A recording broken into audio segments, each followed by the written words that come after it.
Thank you for joining me again today on Islands of Sanity. And it's my pleasure today to introduce to you Sandy Scholes, Sandra Amy, who is the co-host of the Environmental Coffeehouse, also known sometimes as Friday Night Live.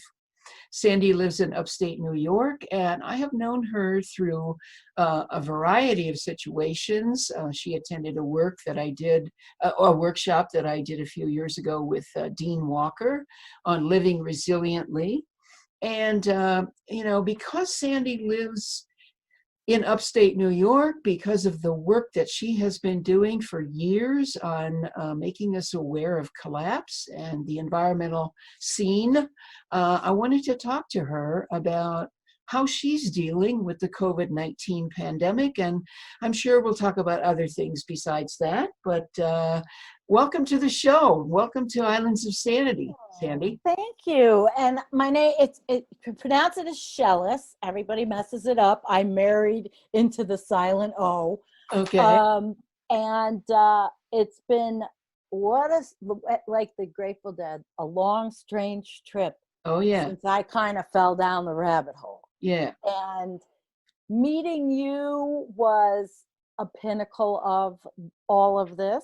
And I don't know how it gets any better. But our workshop was wonderful. It really helped me. It was back in 2017 when I was grappling with how to accept the fact that my own physical body is failing me, and our own planet, well, we're failing our planet. Yes. It's not really that the planet is failing us. We are failing our planet. And it's a pretty huge thing when all of a sudden the lights go on, when they've been dimmed for so long. Yes. Especially when you're in a career and you're not thinking of those things. And then all of a sudden, wow. Yeah. You wake up. Yeah. So let me ask you, you were struggling with things back in 2017, so it's 3 years later. How has the journey been for you since then? Well, I went home with a new sense of purpose, I think, from that. And nothing has been easy in my life since 2017. It's an insane story. Anybody that knows me knows husband had a heart attack. A bike accident. A week later, we had a tornado. And then in March of the following year, he had a forced-end heart attack. It just like life really does have that curveball. It throws you. Yeah. But I did learn tools that you helped me with. And of course, I have some of your books and I listen to your podcast. But Carolyn, it's the experience on the different medium, Facebook versus YouTube, the kind of people. I feel in a spiritual sense, I have been blessed beyond belief by the relationships that I have made and covet. It's really been something. We face our demise. It is a fantastical time to be alive, but at the same time, it is a very tragically sad time to be alive. Absolutely. Yeah. Yeah. But I've come to those terms.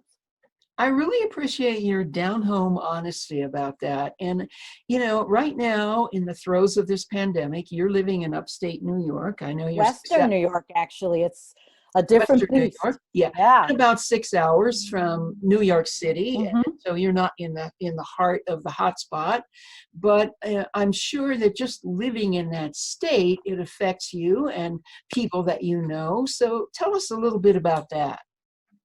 Well, how it affected me at first was very interesting. My brother lives in Westchester County, and his wife is a teacher. She has a bit of a high risk profile, not terribly high risk, but high risk nonetheless. And she was exposed at school. So she had to do that 14-day mandatory quarantine. And this was back in the beginning of March, when it was all scary and new and no one knew exactly how to handle it. And my brother was fabulous. They stayed home and she came through it with flying colors. She did not get sick. She could not get a test because she didn't exhibit all the symptoms. So they essentially had her stay home for that. And that was my first brush. And the second is my stepsister in Evanston, Illinois, came down with it. Mm. And interestingly enough, her 93-year-old mother was living in the home with them. Oh, wow.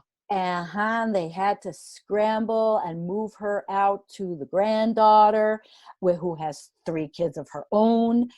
But the mother at 94 didn't come down with it. Mm. Or 93, 94.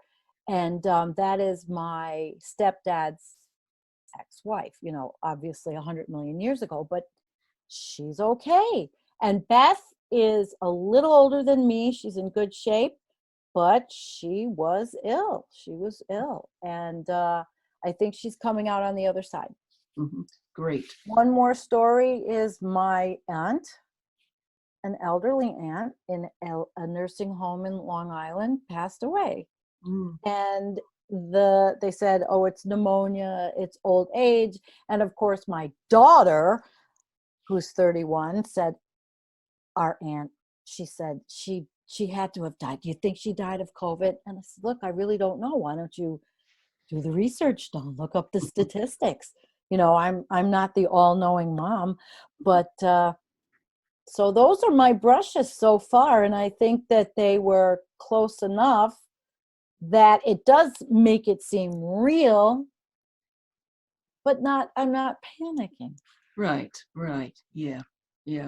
And of course, you're doing things to take care of yourself, right? Oh gosh, yes. I have to, because as a disabled person, in my spine, it's something I think of every day is health. And although this whole last 8 months of another ordeal I've been through wasn't very kind to my waistline and my rear end, maybe spring weather will bring me a new sense of getting out there and moving my body a bit. Yeah. But I've been taking supplements. I had been working with a naturopath for a while.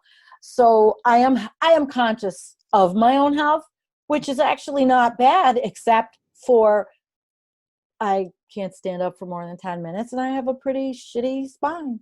Mm-hmm. Mm-hmm. I'm in the medical matrix. Yeah. Well, let's talk a little bit about, or talk further about something we started to talk about a bit on Facebook, which is how people are coping with this emotionally or not. What's your sense of what's going on with folks in terms of their responses emotionally to all of this? I think it depends on how isolated you are. Okay. And more about if you're, that. okay. 2 different stories of 2 different people. 94-year-old, my ex-husband's mother, lives alone.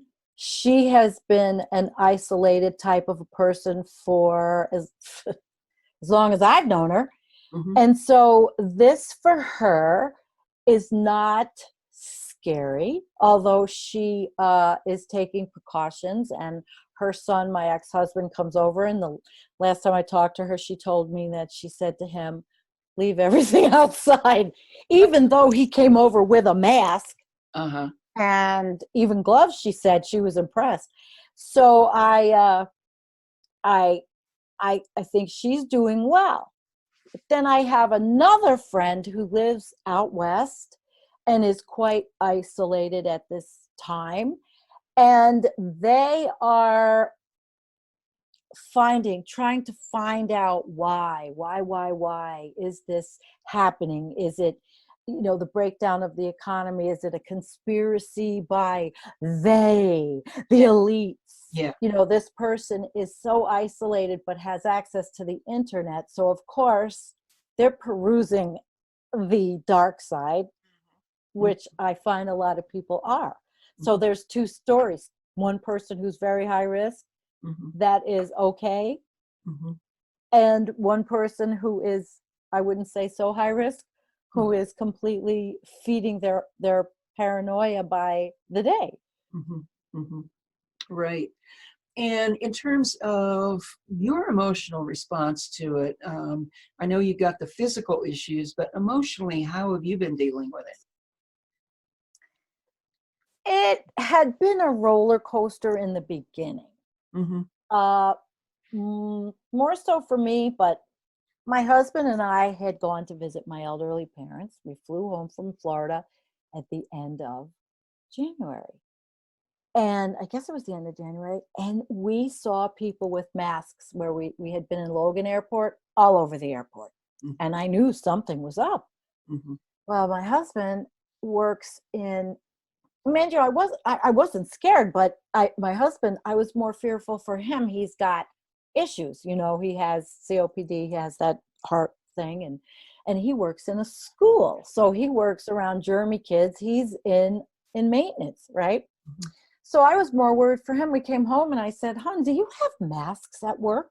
Perhaps you should start wearing masks." He wasn't being very forthcoming about whether they had any of that kind of stuff. So I ordered masks the next day, and I ordered hand sanitizer and all this stuff, even though they should have that. And it took 8 weeks to get it. Yeah, yeah. Because we since had learned, but I did that just out of precaution for him to have stuff at work, Mm-hmm. because I felt something was up before I really even knew. So I wasn't panicking yet. For me, I was more worried about my husband, coming home, and I don't want to see somebody die like that. He's choking on their own phlegm. Right. I mean, Right. it's a pretty disgusting death from what I hear. Mm-hmm. And when it became real for me, when I got my paranoid fit, it didn't last long. It was more of, I woke up, I wasn't feeling well. I had allergies, and I was on a medication that really sucked for me. And I was having a reaction, and I really didn't know what was wrong. So I called the doctor, and I felt, what if I have this shit? And then I have to go through feeling like, excuse my language, feeling like total crap, Right. but potentially then giving it to my husband, Yeah. who I was more worried about. Yeah. Yeah. We might fight, but I still love the dude, He's not an Right. easy one. Yeah. We talked about, when we were talking about, we were schmoozing on Facebook, you talked about different people that you've encountered in your conversations at Environmental Coffeehouse, whatever, on Facebook, I'm sure, who are feeling a lot of depression Oh, and absolutely. panic. And so tell me what your thoughts are about that. Well, there's the two camps of panic. There's the economic panic and the physical panic, the health panic. And I see the economic panic is rippling through almost everywhere, all the groups. Of course. However, you go out and you realize the real heroes are the service people who are getting everything to us, and they're out there every day. Mm-hmm. And I live in a pretty red county in New York State. I'm not seeing a lot of panic. And I was out today, and in fact, it wasn't like you would never really know, except the streets were dead, that Mm-hmm. at the little general store, that there was anything going on.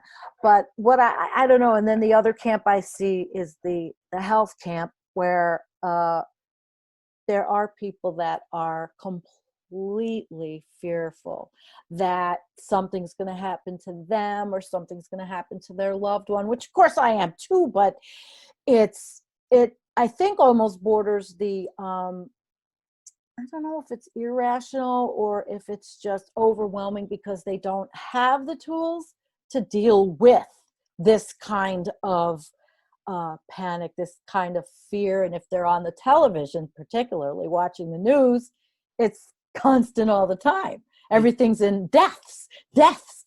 Well, we're all going to die. We know this. I mean, it's not like but I guess we spend a lot of time in our lives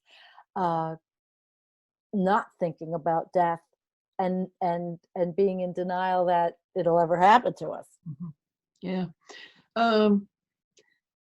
So you've been, since 2017, maybe a little before that, you've been studying, reading about the collapse of industrial civilization. So how do you see that given what's happening? It definitely is a part of it. This is just, I think it's, if you were looking in business, you'd say, well, we're taking a 2, 3, 4-pronged approach. and it was bound to happen because of, now, it depends on who you talk to, but because of the consumption habits of a certain population that transferred a disease, a coronavirus, and it's not been the first time that went from an animal to a human. Mhm. I don't know about the other people talking about it. Could have been something that was a bioweapon that or a biological experiment that escaped by accident. I haven't seen anything on it. And of course, with my own confirmation bias, it's probably my own propensity to see the scientific explanation about the open air markets and the food. But I kind of lost my original train. I was Yeah, no, no, no. The question was about collapse. yeah, How do you see yeah, this collapse. playing into collapse? This is all playing into collapse, but Okay. because now the domino effect is happening. It's happening so economically. So we found out, okay, the two things of how it could have happened. Now we're staring at collapse in the face. We're staring at economic collapse for millions of people in the United States, all over the world. Different countries, though, have different support systems. Right. So maybe they won't feel the collapse as well as we will in the United States because we don't have any kind of socialized medicine or any kind of UBI like other countries do. Right. And then, of course, now everybody's ignoring climate change, which is allowing the oligarchs to run away with the farm there and keep production up, even though usage is down.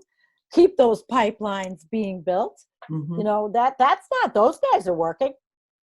So I see it as the pronged approach. And this is just par for the course, Carolyn. Yeah. It was bound to happen. Who hasn't said it was bound to happen? Even Paul Beckwith, I think. And we were talking more of the permafrost. What would come out of the permafrost? Right. Right. And that's just beginning, I think, stuff coming out of the permafrost.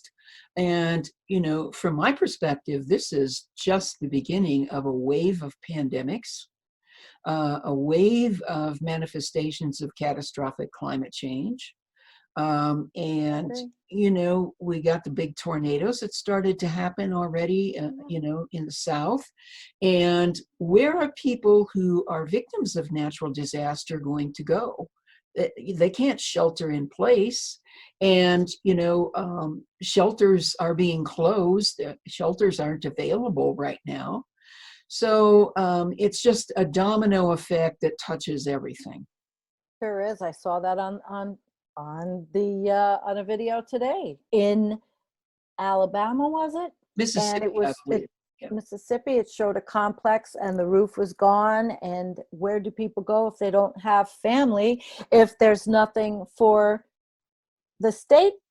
Although maybe some states will make allowances and open up a safe facility where people can social distance properly. And, they really have to help these people. They're Absolutely. victims of natural disasters, but natural disasters we cause by our lifestyles of consumption and carbon burning. But this is tragic for them. And I thought about this. What happens when the fire season starts? Exactly. What are we going to lose? Who are we going to lose on the front lines if this is not somewhat eradicated by, there's 3 different stories, herd immunity, or which is let it rip, or a measured response with mitigation, and the third one is lock down until it's done, or something comes up. But it's see, that can be fearful for the lay person. I don't know. I don't feel fear for it, although I'm insulated in this little place I live in. Sometimes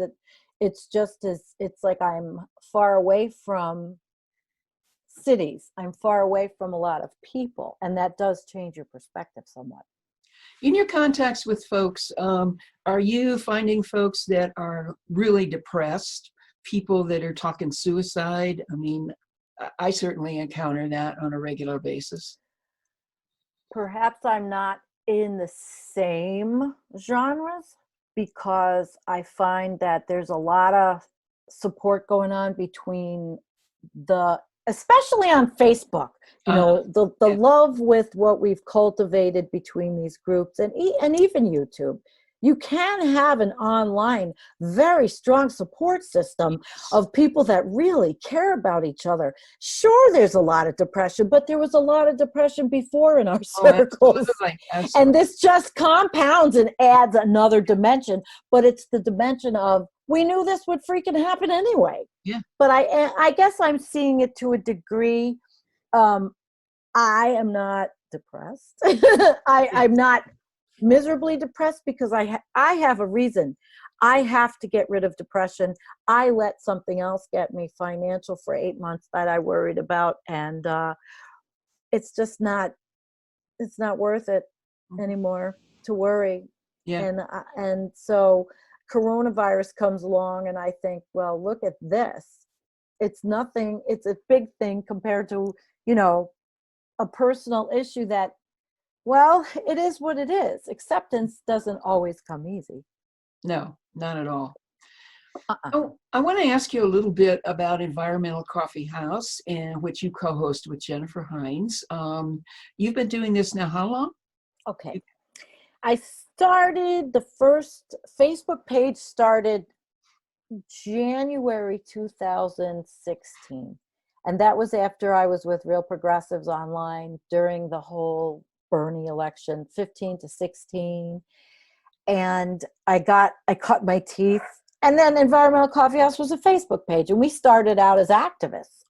Pipeline, anti-pipeline, the Dakota Access Pipeline. And that was a huge thing we covered on that page. And then all of a sudden, I discovered Humpty Dumpty Tribe by accident. And it kind of changed the trajectory a little bit on Environmental Coffee House, where we flowed from activism to stark opening our eyes and realizing WASF, in other words. Yeah, yeah. And we started really going into a lot more science. And I took a climate change thing on, of course, online, in my copious spare time laying in bed when I don't feel good. But, I still have a brain, and it just went from there. And there's a team, people that just do it for love. And Jennifer came along after I met her, and we decided, after just having our State of the Planet with Antonio and Nicholas Humphrey. Nicholas Humphrey is the meteorologist he's very popular on Facebook, and I have introduced him onto YouTube. And then Antonio Reed, who I met through Humpty Dumpty Tribe, through Sam Mitchell, or Hambone Littletail, whatever he is today. I mean, what a story. And it really changed the trajectory to something I think is both awe-inspiring, tragic, but amazing nonetheless, to just be strapped in to see what has happened and what we've lived through. Wow. Well, you're providing a wonderful place for people to talk and share and get support from each other, and to give support to each other. We don't have a lot of those kinds of communities available to us. And so, hats off to you and Jennifer for the service that you're providing us. Absolutely. She has become such an important voice and part of this, along with Jonathan O, he does like the editing of a lot of the editing of the page. There's group monitors. Kim Santino is one of the mods. That there's a cadre, Judy Renton Bohm. We have a chat.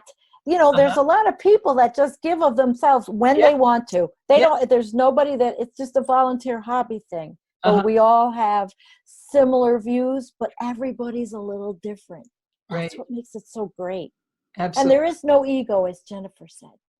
Yeah. I won't let that happen. There is no ego. Yeah. Yeah. Well, there is ego, but people contain their ego, and they, Yeah. wise people really make decisions about, is it worth, satisfying my ego, or am I here for a greater purpose? Oh, And, we're all here and for a what you're greater purpose. describing is definitely the latter. Yeah, I like educating or talking. Even if I learned something, it was part of my career in my life was being a trainer. So Mhm. it was hard at first to do it, and then I realized, wow, I can feel crappy and still do this. I can still do something. Absolutely. Absolutely. So Yeah. it isn't over yet. So, do you have any particular words of advice as we kind of bring our chat to a close? Do you have any words of wisdom, support for people out there who are dealing with collapse or dealing with corona or whatever they're dealing with? Well, there's a lot of online resources. You are a great one, Carolyn Baker. Thank you. And of course, Positive Deep Adaptation on Oh Facebook yeah. for support, near-term human extinction support group. Uh-huh. But there's others. There's us for the soft feminine touch of Yeah. Environmental Coffeehouse. Uh-huh. I I don't have words of wisdom because I'm just who I am, just uh, non-adversarial, and we all are a family, and I brought a lot of women along with me on this journey that Yeah. have also awakened with me. Yes. Yes. We were all little Bernie hippies, and all of a sudden we really learn and awaken to the reality, and I want to keep waking up. I don't want to go back to sleep. No. I don't. Yeah. As painful as it is sometimes to wake up, would you rather wake up and be fully alive, or would you rather be asleep and half dead? No. And I feel like I'm somewhat of both sometimes. Well, we all do, But sure. I make it so that I am alive, and that's what really Environmental Coffee House is for me. It is my life because I am kind of a shut-in. I don't do a lot of social occasions because it does hurt to sit, and so this really has become a lifesaver for me, and maybe that's why I'm not depressed, because at my fingertips there's a family out there, Yeah. along with my own family who has a family chat. They're functioning through that because we have a Facebook chat with my brothers, my daughter, and my mom. So people are doing that all over. They're using the web like never before. Never before. So there's a lot out there. So the best way to connect with you and your work is through the Environmental Coffee House Facebook page? Sure, Facebook or the YouTube. Okay. Facebook is great. Um, yeah, why not? Why not? We're here to serve, and Yeah. we don't make any money at it because it's a hobby. Again, we just do it because everybody seemed to have fallen into this cohesive little team. And I can't go without saying Mindy's name, Mindy Dunham, who does these graphics that when you go to the page, you'll see some of the most beautiful graphics that she's done out of the goodness of her heart, because there's still a lot of beauty. In the ugly, there's a lot of beauty if you There look for certainly it. is. Yeah. And that's how I'm going to close. Well, thank you so much, Sandy Amy from the Environmental Coffee House. Thank you for the work that you and Jen are doing in the world and all the people that help you. I really feel the love and the joy that you're putting into your life and your work. So thank you, and be well and stay safe. Thank you, Carolyn. Yeah. Namaste. Namaste. And thank you for joining us today. I'm your host, Carolyn Baker. We'll be back again next week on Islands of Sanity. And do create islands of sanity wherever you go in the huge seas of chaos that we're swimming in.